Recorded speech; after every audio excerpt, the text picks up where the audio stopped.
మిత్రులారా, నా లాస్ట్ వీడియోకి మీరిచ్చిన సపోర్ట్కు చాలా ధన్యవాదాలు.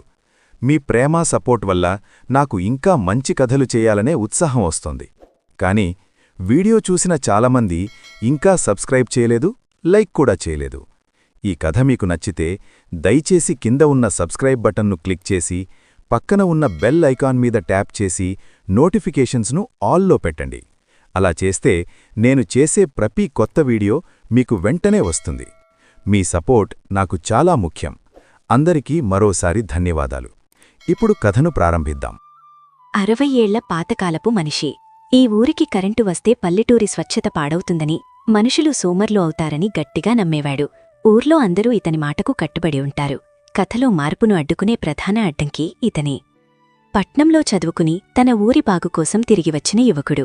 ఎలాగైనా ఊరిలోకి వెలుగులు తెచ్చి చీకటి కష్టాలు తీర్చాలని తపించేవాడు.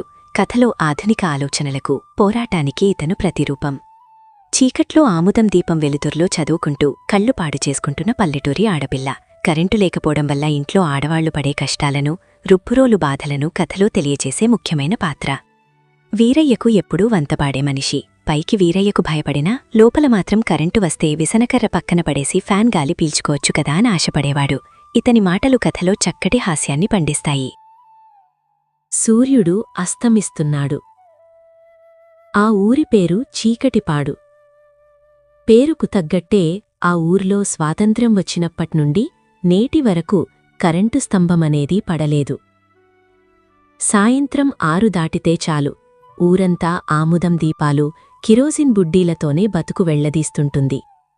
వీరయ్య రావిచెట్టు అరుగుమీద కూర్చుని చుట్ట కాలుస్తున్నాడు. రంగడు పక్కనే నిలబడి వీరయ్యకు విసనకర్రతో గాలి విసురుతున్నాడు. చూసావా రంగడు, మన ఊరి ప్రశాంతత ఈ చుట్టుపక్కల 30 ఊళ్లలో ఎక్కడా దొరకదు. సూర్యుడు పడమర కొండల వెనక్కి వెళ్లగానే మన ఊరు ఎంత నిశ్శబ్దంగా మారిపోతుందో చూడు. ఆ పట్నం వాళ్లలాగా రాత్రంతా కళ్ళు పీక్కుంటూ మెలకువగా ఉండే కర్మ మనకు లేదు. చీకటి పడగానే తిన్నామా పడుకున్నామా అన్నట్టుంటాం. ఇది కదరా అసలైన ఆరోగ్యకరమైన బతుకు. అవునయ్యా వీరయ్యా, నువ్వు చెప్పింది అక్షరాలా నిజం. ఈ నిశ్శబ్దం, ఈ చీకటి చాలా బాగున్నాయి, కాని ఈ ఉక్కపోత మాత్రం ప్రాణాలు తీసేస్తోందయ్యా. పక్కూర్లో మొన్న చుట్టపుచూపుగా వెళ్ళినప్పుడు వాళ్ల ఇంట్లో పైకప్పుకి 3 రెక్కల చక్రముకుటి గిరగిరా తిరుగుతోందయ్యా. దాన్ని ఫ్యాను అంటారట. ఆ గాలికి నా ఒంట్లో ఉన్న చెమటంతా క్షణాల్లో మాయమైపోయింది. మనూరికి కూడా ఆ కరెంటు తీగలేవో లాగిస్తే నా చేతికి ఈ విసనకర్ర బాధ తప్పుతుంది గదయ్యా. నోరు మూయిరా సన్నాసి. ఆ కరెంటు తీగల్లాగితే మన ఊరు ఊరులా ఉండదురా. ఆ తీగల్లోంచి వచ్చేది గాలి కాదు, దరిద్రం. ఆ పట్నం వాళ్లను చూడు. ఆ కరెంటు వచ్చాకే వాళ్లలో బద్ధకం పెరిగిపోయింది. రాత్రింబవళ్లు పనిలేకుండా ఆ పెట్టెల్లో బొమ్మలు చూసుకుంటూ చెడిపోతున్నారు. నేను బతికున్నంతకాలం మన ఊరి పొలిమేరల్లోకి కరెంటు స్తంభం పడటానికి వీల్లేదు. మన తాతలు ఎలా బతికారో మనమూ అలాగే బతుకుతాం. సరిగ్గా అప్పుడే చీకటి పడుతున్న ఆ దారిలో సూర్యం నడుచుకుంటూ వస్తాడు. అతని భుజానికి ఒక పెద్ద సంచి, చేతిలో నల్లటి అద్దంలాంటి ఒక వింత వస్తువు, సౌర విద్యుత్ పలక ఉంది. చాలా ఉత్సాహంగా, వేగంగా అడుగులేస్తూ గరుగు దగ్గరకు వస్తాడు. బాబాయ్, నమస్కారం. మన ఊరి తాతల కాలం నాటి బతుకులు మారే సమయం వచ్చేసింది బాబాయ్. నేను పట్నం నుంచి ఈ ఊరికి ఒక గొప్ప వరం తీసుకొచ్చాను. ఇక మీదట మన ఊర్లో చీకటి అనే మాటే ఉండదు. ఏంట్రా సూర్యం, చదువుకోటానికి పట్నం వెళ్ళావు, ఏదో పెద్ద ఉద్యోగం పట్టుకునొస్తావు అనుకుంటే చేతిలో ఆ నల్లటి పలక పట్టుకుని వచ్చావేంటి? బడిపిల్లలు పలకమీద బలపంతో రాసుకుంటారు. నువ్వింత పెద్ద పలక తెచ్చావు, అయినా చీకటి అనే మాటే ఉండదు అంటున్నావు. ఏంటి నీ ధైర్యం? అమ్మ బాబోయ్, ఇదేదో అద్దంలాగా మెరుస్తోంది సూర్యంబాబూ. ఇదెక్కడి వింత వస్తువు?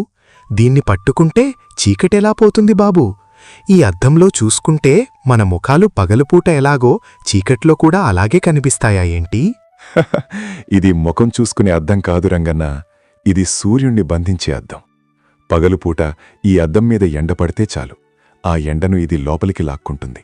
ఆ లాక్కున్న వేడిని చీకటి పడ్డాక వెలుగులాగా బయటికిస్తుంది. దీనికి కరెంటు స్తంభాలు అక్కర్లేదు, తీగలు అక్కర్లేదు. మన ఇంటి పైకప్పు మీద పెట్టుకుంటే చాలు, రాత్రంతా మన ఇల్లు పగల్లాగా వెలిగిపోతుంది. దీన్నే సౌర విద్యుత్ అంటారు. సూర్యం మాటలు పూర్తి కాకముందే సూర్యం చెల్లెలు లక్ష్మి చేతిలో కిరోసిన్ బుడ్డి పట్టుకుని దగ్గుతూ గుమ్మం బయటకు వస్తుంది. అన్నయ్య, నువ్వు చెప్పేది నిజమేనా? ఆ వింత అద్దం వల్ల ఈ ఇంట్లో వెలుగు వస్తుందా? నిజంగా వస్తే నా ప్రాణం నిలబడినట్టే అన్నయ్య. ఈ కిరోసిన్ దీపం వెలుతురులో చదువుకుని నా కళ్ళు నెప్పులు పుడుతున్నాయి. ఆ పొగ పీల్చి పీల్చి ఊపిరితిత్తులు కాలిపోతున్నాయి. పొద్దున్నే లేచి ఆ రాతి రుబ్బురోలు పట్టుకుని గంటలు గంటలు రుబ్బలేక నా చేతులు పడిపోతున్నాయి. వెలుగు వస్తే నా కష్టాలు తీరినట్టేనా అన్నయ్య? ఏయ్ లక్ష్మి, లోపలికి వెళ్ళు. కళ్ళు పోతున్నాయా? మా నాయనమ్మ అదే దీపం వెలుతురులో వందల కొద్దీ కథల పుస్తకాలు చదివింది. చచ్చేంతవరకు ఆమె కంటిచూపు గద్దచూపులాగా ఉండేది. రుబ్బురోలు రుబ్బితే చేతులు పడిపోతున్నాయా? అదే రుబ్బురోలు వల్ల మీ తల్లులకు అంత గట్టి కండలొచ్చాయి, ఆరోగ్యంగా ఉన్నారు. ఒరే సూర్యం, పట్నం వెళ్ళి చదువుకోమంటే ఊరిమీదకు ఈ దరిద్రపు ఆలోచనలు తెస్తావా? సూర్యుడి వేడిని లాక్కుని రాత్రిపూట వదులుతుందా? ఇది ప్రకృతికి విరుద్ధంరా. దేవుడు పగలు పనికి, రాత్రి నిద్రకు ఇచ్చాడు. దాన్ని మార్చాలని చూస్తే ఊరు నాశనమైపోతుంది. బాబాయ్, మీరు పాతకాలాన్ని పట్టుకుని వేలాడుతున్నారు. దేవుడు మనకు చీకటిని ఇచ్చింది నిద్రపోవడానికే కావచ్చు, కాని మెదడిచ్చింది ఆలోచించి ముందుకెళ్లడానికి. పక్క ఊర్లోల పిల్లలు రాత్రిపూట ప్రకాశవంతమైన దీపాల కింద చదువుకుని పైకొస్తున్నారు. మన ఊరి పిల్లలు మాత్రం ఈ కిరోసిన్ పొగలు పీలుస్తూ పక్క ఊరి వాళ్ల దగ్గర కూలీలుగా మిగిలిపోతున్నారు. మన ఆడవాళ్లు పగలంతా పొలంలో కష్టపడి మళ్లీ రాత్రి ఇళ్లలో ఆ చీకట్లో కుమిలిపోతున్నారు. ఈ సౌర విద్యుత్తొస్తే, ఈ అద్దం వస్తే మన బతుకులు మారుతాయి బాబాయ్. ఒక్కసారి నేను తెచ్చిన ఈ వెలుగును చూడండి. నేను చూడను. ఆ మాయదారి వెలుగును నేను చూడను. ఈ ఊరికి నేను పెద్దను. నా మాట శాసనం. ఆ తీగలు లేకపోయినా సరే ఈ అద్దంలాంటి పెట్టెలు మన ఊరి గడప తొక్కటానికి వీల్లేదు. నువ్వు దాన్ని ఇప్పుడే తీసుకెళ్లి పాడుబడిన బావిలో విసిరేయ్, లేకపోతే నిన్ను ఊరినుంచి వెలివేస్తాను. సూర్యంబాబూ, పెద్దాయనకి కోపమొస్తే ఈ ఊర్లో ఎవరూ తట్టుకోలేరు. అయినా ఆ అద్దంలోంచి వెలుగెలా వస్తుంది బాబూ? నాకైతే నువ్వేదో మాయల ఫకీరు కథలు చెబుతున్నట్టుంది. దాన్నేదో ఒకటి చేసి బావిలో పడేయ్ బాబూ, బతికిపోతాం. భయపడకు రంగన్న, ఇది మాయ కాదు, విజ్ఞాన శాస్త్రం. బాబాయ్, మీరు నన్ను ఊరినుంచి వెలివేసినా సరే నేను ఈ వెలుగును ఆపలేను. కళ్ళు మూసుకుంటే చీకటి పోదు బాబాయ్, కళ్ళు తెరిచి చూడాలి. ఒక్క క్షణం నేను దీన్ని ఆన్ చేస్తాను. ఆ తర్వాత మీరు నన్ను ఏ శిక్ష వేసినా నేను భరిస్తాను. సూర్యం ఆ నల్లటి పలకకున్న మీటను నొక్కగానే ఆ చిన్న గాజుబుడ్డి నుంచి అద్భుతమైన వెలుగు ఉప్పెనలా దూసుకొచ్చింది. ఒరే సూర్యం, ఏంట్రా ఆ మాయ? నా కళ్ళు పోయినట్టున్నాయిరా. ఆ గాజుబుడ్డిలో సూర్యుణ్ణి బంధించి తెచ్చావా ఏంటి? కళ్ళు బైర్లు కమ్ముతున్నాయి. దాన్ని ముందు ఆపురా నాయనా. నా ప్రాణాలు పోయేలా ఉన్నాయి. ఇది దేవుడికి విరుద్ధం, ప్రకృతికి విరుద్ధం. అవునయ్యా వీరయ్యా, వాడు సూర్యుణ్ణి కోసుకుని బుడ్డిలో పెట్టుకొచ్చాడు. ఏంది సామి ఆ వెలుగు? ఎండాకాలం మధ్యాహ్నం నెత్తిమీద పడినట్టుగా ఉంది. సూర్యంబాబూ, నీకు పుణ్యముంటుంది. ఆ మాయదీపాన్ని ఆర్పే బాబూ.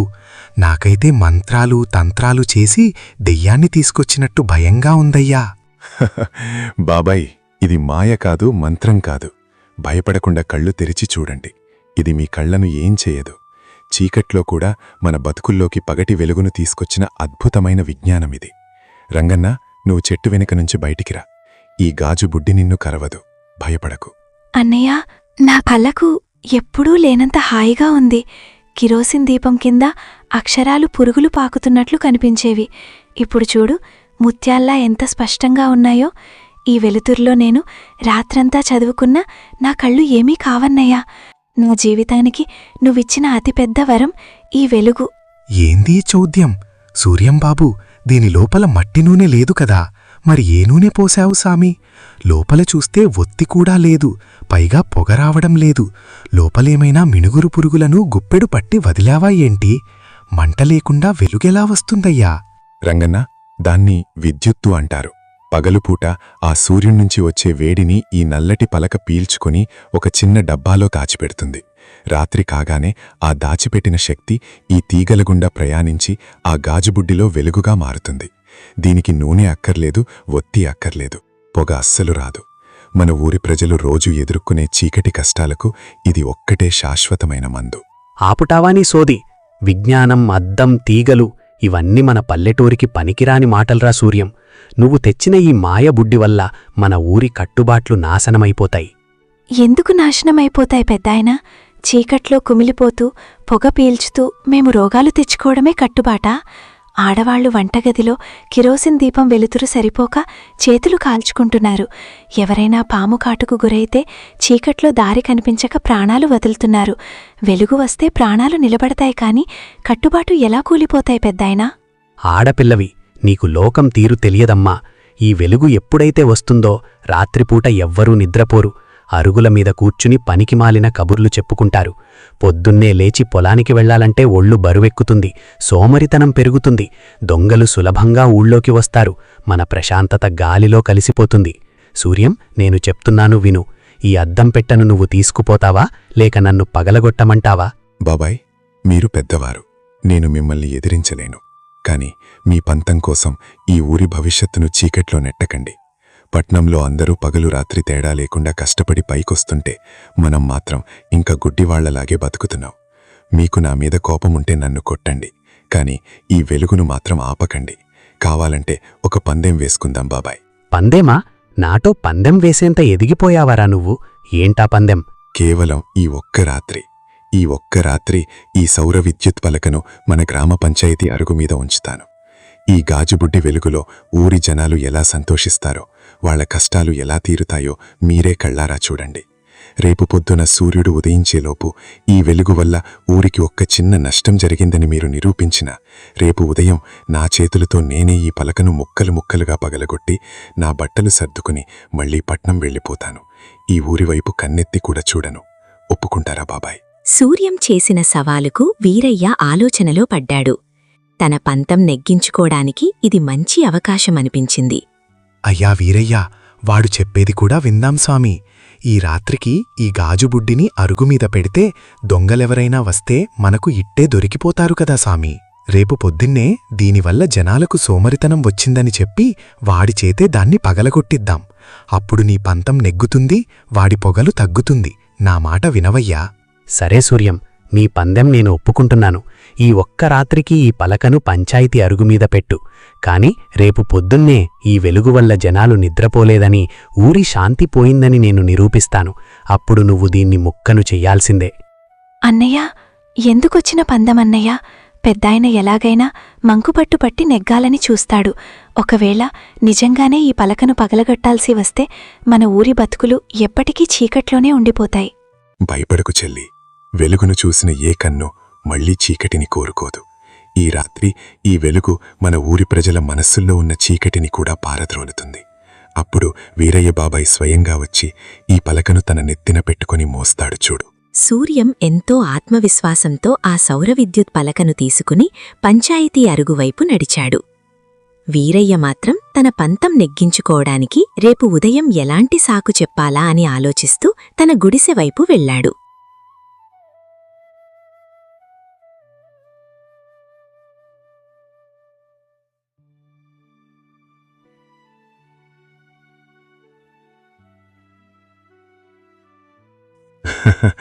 ఏంటి రంగన్నా, రాత్రిపూట ఆ మట్టిలో అలా వంగి ఏం వెతుకుతున్నావు? ఏదైనా విలువైన వస్తువు పోయిందా ఏంటి? అవును సూర్యంబాబు, నా జేబులోంచి ఒక పావలా బిళ్ళ జారి కింద పడిపోయింది. ఆ కటిక చీకట్లో దాన్ని వెతకడానికి నా 2 కళ్ళూ సరిపోలేదు. చేతులు అరిగిపోయాయి కాని దొరకలేదు. ఇప్పుడు నువ్వు తెచ్చిన ఈ మాయదీపం వెలుగులో ఇసుక రేణువులు కూడా పూసగుచ్చినట్లు కనిపిస్తున్నాయి కదా. అందుకే ఆ పావలా ఎక్కడైనా దొరుకుతుందేమో అని వెతుకుతున్నాను సామి. నాకైతే ఈ వెలుగు చూస్తుంటే నాకు 2 కొత్త కళ్ళు వచ్చినట్లు అనిపిస్తోంది. రంగన్నా, నీ పావలా బిళ్ళ మాట దేవుడెరుగు కాని నా జీవితంలోకి మాత్రం పగలు వచ్చేసింది. ఈరోజు నాకు కళ్ళు మండటం లేదు, మసివాసన రావటం లేదు. కిరోసిన్ దీపం కింద చదివినప్పుడు అక్షరాలన్నీ నల్లటి చీమల్లాగా కదులుతున్నట్లు అనిపించేవి. ఇప్పుడు చూడు, ఈ కాంతిలో అక్షరాలు ఎంత స్పష్టంగా కనిపిస్తున్నాయో. నేను ఈ రాత్రంతా కూర్చుని నా పుస్తకాలన్నీ చదివేస్తానన్నయ్యా. వాళ్లలా సంతోషంగా మాట్లాడుకుంటుండగా దూరం నుంచి కర్రను నేలకేసి కొట్టుకుంటూ ఉరుముతున్న మేఘంలాగా వీరయ్య వస్తున్నాడు. ఏంట్రా ఈ సోద్యం? రాత్రి 8 గంటలు దాటింది. ఊరంతా గుర్రు పెట్టి నిద్రపోవాల్సిన సమయం. మీరేంటిక్కడ జాతర చేస్తున్నారు? ఈ మాయదారి వెలుగు వల్ల పశువులు కూడా ఇదెక్కడి పగలు అని కళ్ళు తెలిచి చూస్తున్నాయి. ప్రకృతి నియమాలను ఉల్లంఘిస్తే ఊరికి అరిష్టం రా సూర్యం, ఆ దీపాన్ని వెంటనే ఆర్పేయి. బాబాయ్, మనం ప్రకృతిని ఉల్లంఘించడం లేదు. ప్రకృతి ఇచ్చిన సూర్యుని శక్తిని వాడుకుని మన బతుకులను బాగు చేసుకుంటున్నాం. మీరొక్కసారి ఆలోచించండి. పగలు పొలంలో కష్టపడిన వాళ్లకు రాత్రిపూట కాస్త వెలుగుంటే వాళ్లు తమ పిల్లలతో ఆనందంగా మాట్లాడుకోగలరు కదా. చీకటి పడగానే పక్షుల్లాగా నిద్రపోవడానికి మనం పక్షులం కాదు బాబాయ్, మనుషులం. మనకు చదువుకోవడానికి, ఎదగడానికి సమయం కావాలి. ఆ సమయాన్ని ఈ వెలుగు ఇస్తుంది. చదువా? ఆడపిల్లలు రాత్రిపూట చదువుకుంటే ఊర్లు బాగుపడతాయా? పొద్దున్నే లేచి ఊడ్చడానికి, వంట చేయడానికి బద్ధకమొస్తుంది. ఏరా రంగడు, నువ్వేంటిక్కడ ఈ వెలుగులో మురిసిపోతున్నావు? ఈ మాయదీపం వల్ల నీకు నిద్ర రావడం లేదా? చెప్పు ఈ సూర్యంగాడికి. అదే సామి, నువ్వు చెప్పిందే నిజం. ఈ వెలుగు కంటిమీద పడుతుంటే నాకసలు నిద్రే రావడం లేదు. సూర్యం, నువ్వు తెచ్చిన ఈ వెలుగు వల్ల మనుషుల్లో కోరికలు పెరుగుతాయి, లేనిపోని ఆలోచనలు వస్తాయి. ఈ ఊరి పెద్దగా చెప్తున్నాను, ఈ దీపమిక్కడ ఉండటానికి వీల్లేదు. రేపు ఉదయం ఇది ముక్కలు కావాల్సిందే.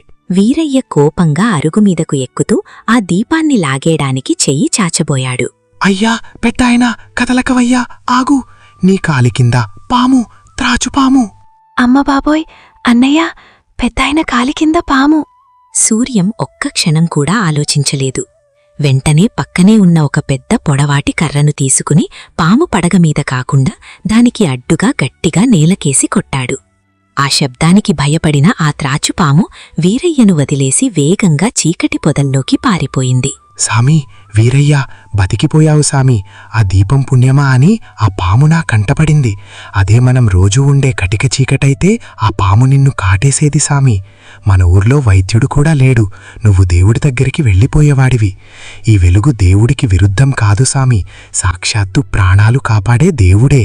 బాబాయ్, ఈ వెలుగు మన కట్టుబాట్లను నాశనం చేయడానికి రాలేదు. అదిగో ఆ పాములాంటి ప్రమాదాల నుంచి మనల్ని కాపాడడానికి వచ్చింది. పాతకాలాన్ని గౌరవించడం తప్పు కాదు, కాని ప్రాణాలు నిలబెట్టే కొత్త విజ్ఞానాన్ని వద్దనుకోవడం మాత్రం తప్పు బాబాయ్. ఇప్పుడైనా చెప్పండి, ఈ దీపాన్ని రేపు పొద్దున్నే నన్ను పగలగొట్టమంటారా? అప్పటి వరకు మొండిగా ఉన్న ఆ గ్రామ పెద్ద మనసులో మొదటిసారిగా మార్పు వైపు ఒక కొత్త వెలుగు ఉదయించింది. మరుసటి రోజు ఉదయం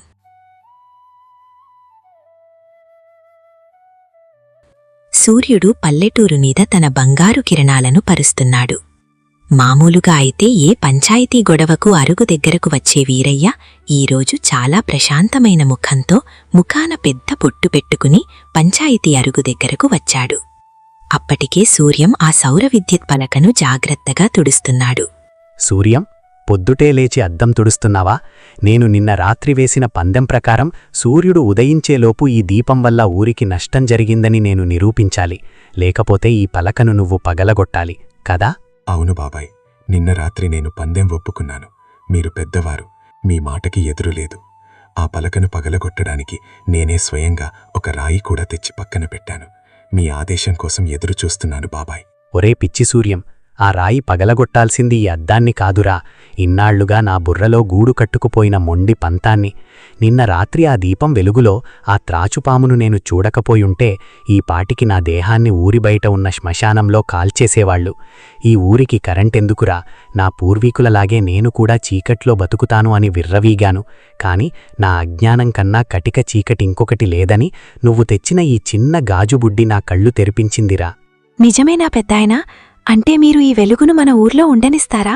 నన్ను ఈ కిరోసిన్ దీపం కింద చదువుకోనివ్వకుండా ఆ గాజుబుట్టి కింద చదువుకోనిస్తారా? చదువుకో తల్లి, రాత్రంతా చదువుకో. కిరోసిన్ దీపం కింద కళ్ళు పాడు చేసుకున్న మా కాలం పోయింది తల్లి. నువ్వు బాగా చదువుకుని రేపు పొద్దున్న పెద్ద వైద్యురాలయ్యి మన ఊరికి రావాలి. ఆడపిల్ల చదువు ఊరికి వెలుగులాంటిది. నేనిన్నాళ్ళు ఊరికి పెద్దగా ఉండి కూడా నా ఊరి ప్రజల కష్టాలను ఆ చీకట్లోనే వదిలేశాను. కాని మీ అన్నయ్య సూర్యం నిజంగానే మన బతుకుల్లోకి సూర్యుడిలా వచ్చి విజ్ఞానాన్ని పంచాడు. అయ్యా వీరయ్యా, సూర్యంబాబు, చూశారా, నా పావలా బిళ్ళ దొరికేసింది. ఈ వెలుగు పుణ్యమా అని నిన్న రాత్రి మట్టిలో మెరుస్తుంటే పట్టుకున్నాను. అరే రంగన్న, పావలా బిళ్ళ దొరికింది కదా అని పనికిమాలిన పాత చెప్పుల కోసం ఆ అద్భుతమైన వెలుగును వాడుకుంటావా ఏంటి? నీకు పాత చెప్పులు దొరకవు కాని కొత్త వెలుగు మాత్రం ఖచ్చితంగా వస్తుంది. బాబాయ్ గారు ఒప్పుకున్నారు కాబట్టి నేనిప్పుడే పట్నంలో ఉన్న అధికారులతో మాట్లాడి మన ఊరిలో ప్రతి ఇంటికి ఈ సౌర విద్యుత్ కలకలు వచ్చేలా ఏర్పాటు చేస్తాను. అబ్బో, ప్రతి ఇంటికా? అయితే సూర్యంబాబు, నాకు చిన్న సాయం చెయ్యాలి. ఆ బుడ్డి కాకుండా పైకప్పుకి తగిలించుకునే ఆ 3 రెక్కల గాలి చక్రం ఫ్యాన్ కూడా ఈ పలకల ద్వారా పనిచేస్తుందా సామి? రోజుకు 4 గంటలు ఈ పెద్దాయన పక్కన కూర్చుని విసనకర్రతో విసిరి విసిరి నా కుడి చెయ్యి ఎడమ చెయ్యి కంటే పొడవుగా పెరిగిపోయింది బాబూ. ఆ గాలి చక్రం వస్తే నా ప్రాణం కుదుట పడుతుంది. ఒరే సోమరిపోతా, నీకు ముందు కావాల్సింది అదే కదరా? నీ బాధ చూడలేక నేను కూడా ఒక గాలి చక్రం కావాలని చెబుదామనుకుంటున్నాను. సూర్యం, మన పల్లెటూరి స్వచ్ఛత పోకూడదు అనుకున్నాను, మన సాంప్రదాయాలు చెదిరిపోకూడదు అనుకున్నాను. కాని కరెంటొస్తే పల్లెటూరు పాడైపోదు, అది వాడుకునే మనుషుల బుద్ధిని బట్టి ఉంటుంది అని ఇప్పుడే నాకు అర్థమైంది. విజ్ఞానశాస్త్రం అనేది ప్రాణాలు దీసేది కాదు, ప్రాణాలు నిలబెట్టేది. నువ్వు మన ఊరికి ఈరోజే ఆ వెలుగులన్నీ తీసుకురారా నాయనా. నేను నా చేతుల మీదుగా ప్రతి ఇంటికి ఈ దీపాలు ఇస్తాను. మీరు ఎంత గొప్ప మాట చెప్పారు బాబాయ్. మన కట్టుబాట్లను గౌరవిస్తూనే కొత్త విజ్ఞానాన్ని స్వాగతిద్దాం. పగలు కష్టపడి పనిచేద్దాం, రాత్రి ఆ వెలుగులో ఆనందంగా బతుకుదాం. మన ఊరు ఇకపై చీకటిపాడు కాదు బాబాయ్, వెలుగుపాడు. లక్ష్మి అరుగు ఊడుస్తుంది. రంగడు మాత్రం చేతిలో దొరికిన పావాల బిళ్లను పంటితో కొరికి మరీ అది నిజమైనదా కాదా అని చూసుకుని మురిసిపోతున్నాడు. సూర్యం మాటలకు వీరయ్య పెద్దగా నవ్వాడు. అతని నవ్వులో ఇన్నాళ్లు ఉన్న పంతం, అహంకారం ఏమీ లేవు. ఒక తండ్రి తన కొడుకుని చూసి గర్వపడినట్లుగా చూశాడు. లక్ష్మి మాటలకు వీరయ్య, సూర్యం, రంగడు ముగ్గురూ పకపకా నవ్వారు. ఆ నవ్వులతో ఆ పల్లెటూరిలోని ప్రతి గుడిసెలో వెలుగు నిండినట్లు అనిపించింది. పాతకాలపు పంతాలు వదిలి విజ్ఞానాన్ని ఆహ్వానించిన ఆ గ్రామం ఇక ముందెన్నడూ చీకటిని చూడదు. సంప్రదాయాలను, కట్టుబాట్లను గౌరవించడం ఎంత ముఖ్యమో, కాలానుగుణంగా వచ్చే మార్పులను, విజ్ఞాన శాస్త్రాన్ని, సైన్సును ఆదరించడం కూడా అంతే ముఖ్యం. కొత్త మార్పులను గుడ్డిగా వ్యతిరేకించడం మన అభివృద్ధిని అడ్డుకోవడమే కాదు, ఒక్కోసారి మన ప్రాణాలకే ముప్పు తెస్తుంది. అజ్ఞానం కంటే పెద్ద చీకటి లేదు, విజ్ఞానం కంటే గొప్ప వెలుగు లేదు. ఈ కథ మీకు నచ్చితే ఒక లైక్ ఇవ్వండి. ఇలాంటి మంచి కథలు ఇంకా రావాలంటే నా ఛానల్ని సబ్స్క్రైబ్ చేయండి. మీ ఒక్క సపోర్ట్ నాకు పెద్ద మోటివేషన్.